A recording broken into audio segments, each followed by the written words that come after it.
Hey folks, how's it going? Chris here from Monetary Games and Collectibles. Welcome to my channel. And today's installment, I would like to talk about Fresh Monkey Fiction stroke Big Bad Workshop, and specifically I want to hone in on Operation Monster Force and the Order of the Crimson Moon. It's one part kind of delayed San Diego Comic-Con kind of coverage of what they revealed there.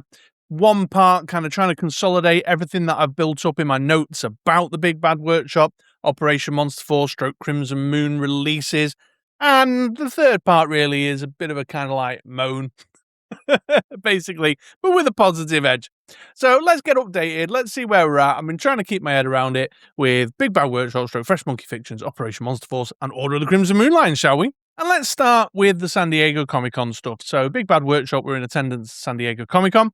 They had, a massive glass cabinet with a bucket ton of figures being revealed, and a number of Operation Monster Force and Crimson Moon figures were there, present and correct. I didn't do any coverage at the time because there wasn't any official photos. A lot of the stuff coming out was other people's pictures that they'd taken in the cabinets. But then, throughout last week, Big Bad Workshop themselves posted some better quality shots of the paint-proof figures that they were using in the cabinets for these two sublines. And so I've pilfered the official ones in order to have a bit of a chat, and then I've just kind of waited a little bit longer just in case they drip-fed any more out, but it doesn't appear that they have, so I'm going to crack on. And first up, we have the Order, or Sister of the Order. I can't quite fully remember the name, and it's always hard to do. The Battle Nun, basically, the Battle Nun. And here she is. This is the paint-proof example of the figure. We saw a digital render, I think, around Christmas time, ish last year, and then the unpainted grey molded version of the figure a little bit later. Here's the paint-proof now. So in typical Fresh Monkey Fiction fashion, stroke Big Bad Workshop fashion, they're moving at pace with this stuff like they often do. I heard them talking about it on one of their live streams like a donkey's age ago.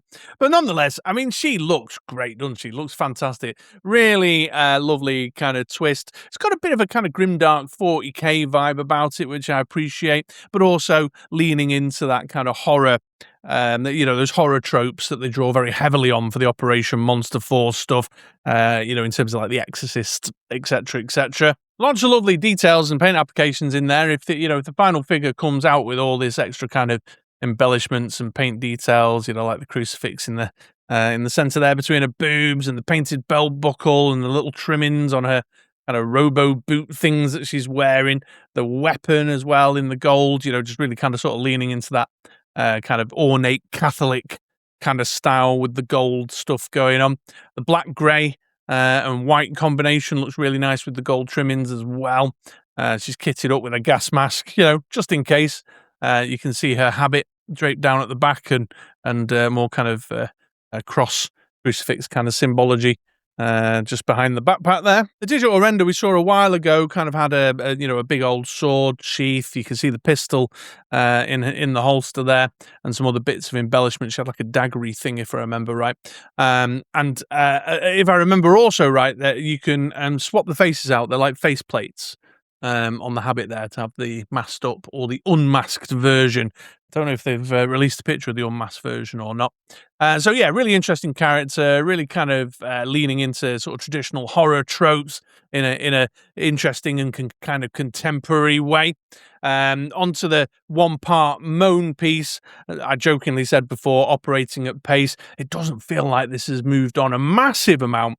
Since we saw previews at the later part of last year, but nonetheless, good, better to see something than nothing, eh? And it's definitely a really interesting character. But the only thing I'll say is that for a devout nun, a lot of skin on show there, isn't there? Not afraid of getting the hips and the thighs out, is she? Obviously practical. Must be for very practical reasons that she has to have a kind of skin-tight leotardy thing underneath her battle habit. Then next up, while we're on the kind of female, the improvement of the female character representation in the Operation Monster Force line, we have here Little Red Riding Hood. Once again, this is, I'm pretty sure they described this as the paint proof, although it does look a little bit further on. And once again, we've got, some really great stuff going on in terms of details. I like this kind of armored arm here with the little kind of wolf motif on the pauldron and on the top of her little kind of wrist-mounted crossbow thing. In all her kind of belts and pouches and stuff, lots of great detail in there. You can see this has been dried brushed to give that leathery effect. All the buttons and buckles are painted in as well in a kind of metallic colour, which is really lovely to see. And that's continued throughout. You know, you can see the straps across the top and the buttons on her little bustier there painted in her very, I'm sure, practical tight leather top. And of course, not to be outdone by the battle nuns in terms of skin on show. Little Red Riding Hood's showing that she ain't afraid of the big bad wolf. In fact, she invites his attention. I've just got pictures of that cartoon wolf.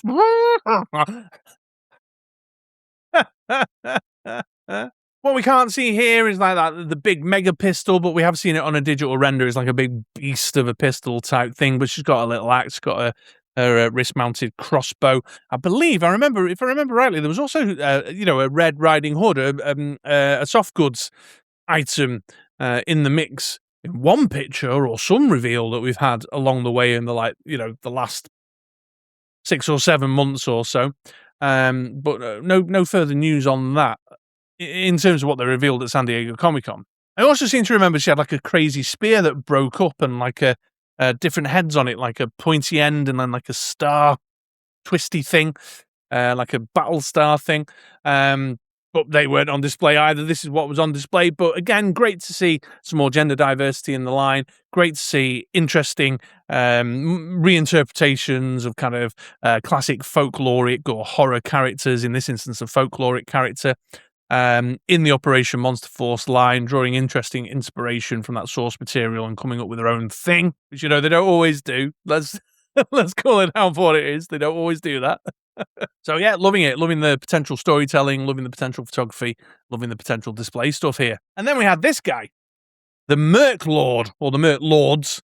I think they're a race of nasty monster folks in the Operation Monster Force universe. Obviously drawing very heavy inspiration from the creature from the Black Lagoon, just again leaning very heavily into a classic horror trope there. This is some real standout stuff. I mean, look at the kind of scaly skin effects on this, like the scale sculpting, all the different color tones and the blemishes and stuff looks really, really awesome.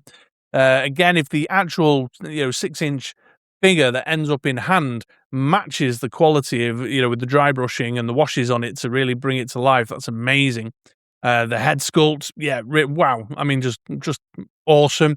If we go over this side as well, and you can see more down the back, like the spiny back and the quality of the tail. I think it looks like there's a bit of articulation in the tail there at the top and down the bottom. I'll have to see kind of how flexible and interesting that is in terms of posing it up. But everything else seems present and correct in terms of the articulation scheme, barbell joint, double elbows, double knees, waist ball.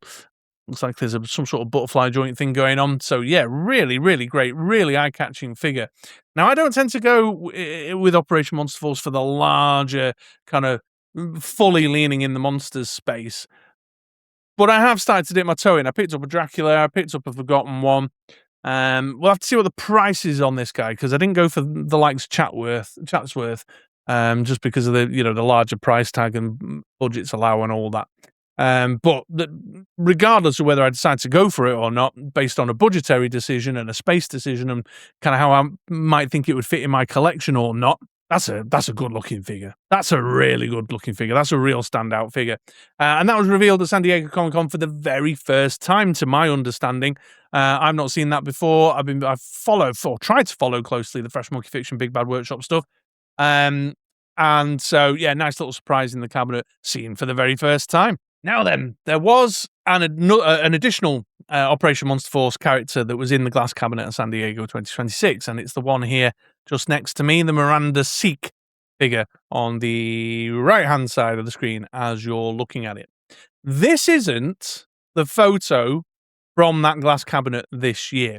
As you can see on the far left side there, we've also got the Agent Harker sculpt model of the figure. Which, to my knowledge, wasn't in the San Diego Comic-Con 2026 glass cabinet at all. No further information available on that character there.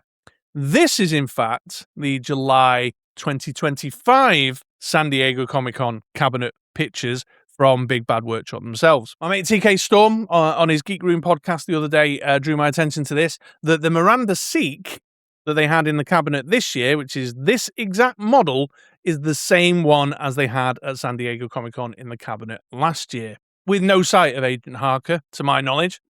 So, in terms of the kind of cadence and the rhythm and the pace at which this stuff is moving forward, that's a little concerning that they didn't even have a Miranda Seek paint proof to put in the cabinet this year, unlike the Orders, Battle Nun, and Little Red Riding Hood, and the Mert Lords. Now, there could be reasons for this, of course. I'm not a toy manufacturer. I don't know how the action figure manufacturing process goes. The paint proof might be off somewhere being utilised for the manufacturing process. If it is, more power to them. That's great. Very exciting news. But yeah, it's well, I'll move on to something else in a minute. But the rhythm, the pace of this stuff, the cadence of this stuff, anyway, I'll come back to that. However, the Miranda Seek looks great as well, as does the Agent Harker as a side note, but she wasn't revealed this year. Once again, the whole skin on show stuff. Miranda Seek is also not afraid of the big bad wolf either, by the looks of it, or certainly not afraid of attracting the big bad wolf's attention. But she looks wonderful as well. Really loving the gender diversity expansion in the line, and once again leaning into that kind of horror trope stuff with the sort of monster huntery kind of vibe of this pair. Miranda Seek in particular. In fact, Agent Harker, I think, is drawing heavy inspiration from a Van Helsing daughter, is it? From a movie or something. Anyway, so there we go. Agent Harker was also in the cabinet, but they didn't put an official photo out. I've had to use the picture they shared last year. Then on to the Order of the Crimson Moon, which is like the Operation Monster Force prequel line, but I mashed the two together in my head, to be perfectly honest. And there was just one figure that they revealed, at least one new figure that they revealed at San Diego Comic-Con. Again, to my knowledge, let me know if I'm incorrect in the comments down below, from the Order of the Crimson Moon. And that was this guy. Here he is, the Leviathan, folks. Distinctly not the Kraken. Similar, but legally distinct. In fact, when I picked up the Order of the Crimson Moon 118 scale stuff, they called this guy the Gorgils in their line, and he had a kind of slightly different aesthetic to this, but here he is. So for those of us who are building a retro Red Shadows style collection through the Big Bad Workshop action figures, here is your Kraken, folks. Coming soon, Newton, the bionic robot dude, not to be confused, of course, with Muton. I mean, again, just like the Mert Lords, really looking wonderful. Look at this. Again, the scales, sculpted scales. Look at the nails, the sharp nails on the ends of the fingers there, looking really, really great with that lovely kind of bony colour on it. And that continues all the way down through the figure. Just really, really lovely. Really interesting weapon, a big kind of trident, harpoon gun type thing. Obviously got the signature glass bowl helmet, which makes it a little difficult to see the face, but there appears to be, if you squint, a lot to like in there. That kind of lizard man kind of head sculpt effect there. Looks like they've done great work on the sculpting on like the teeth and the tongue, and there looks to be some articulation there for a kind of snappy jaw, which really, really looks wonderful. You can see more of that kind of scaling effect from the rear photo that they took as we go down. And of course, the fins. What I'd like to know is why he needs the oxygen helmet if it's obviously an aquatic creature with fins. What's the lore around that? Oh, no, I'm being a dumbass. Obviously, that's to fill with water so he can survive on land. It just occurred to me. I made a little note to say that and take the piss, and I've just literally realised on a hot mic that my piss take was stupid. But yeah, really liking this. Obviously, really enjoying the Red Shadow inspiration. I mentioned before about them doing interesting stuff where they're reinterpreting kind of horror tropes and folkloric tropes. In this instance, it is just like flagrant. Well, at minimum, top quality homage at most, flagrant plagiarism, but I'm not going to comment on that. I'm just happy to have these beloved characters from my youth in 6-inch plastic form. So yeah, really interested in this one. Certainly interested to know what the price will be. I don't. What was the size? Did anybody catch any comments on the size on this? But yeah, wonderful looking figure. Now, as I said at the top of the video, I just wanted to cover Operation Monster Force and the Crimson Moon today. But they did have lots of other stuff on display. I want to have a chat about the NPCs, so keep an eye out for a video on that subject in a day or two's time. But they also had the Tarzan and Jane stuff, the Tick stuff, the Cop stuff, Eagle Force stuff, lots and lots and lots going on. And I bring that up because I kind of wanted to draw some lines of connection with what's going on here as well. So as I understand it, trying to keep a track, I write notes down on my iPad and sort of try and keep a track of what's going on. This is where we stand with Operation Monster Force and the Order of the Crimson Moon. So on the Operation Monster Force side, got a Little Red Riding Hood, the Sister of the Order, the Miranda Seat, the Agent Harker, the Merc Lord, and just jumping back to San Diego Comic-Con last year, the Fog. One of the other 13 ghosts, which you can see here, again, depicted at San Diego Comic-Con 2025, and who has also featured, I think, in the 1/18th scale kind of Eagle Forcey, whatever it's called, the Blade Strikes the Wrong Way, or whatever it's called, which they're drawing inspiration on for the kind of ninja stuff in Operation Monster Force.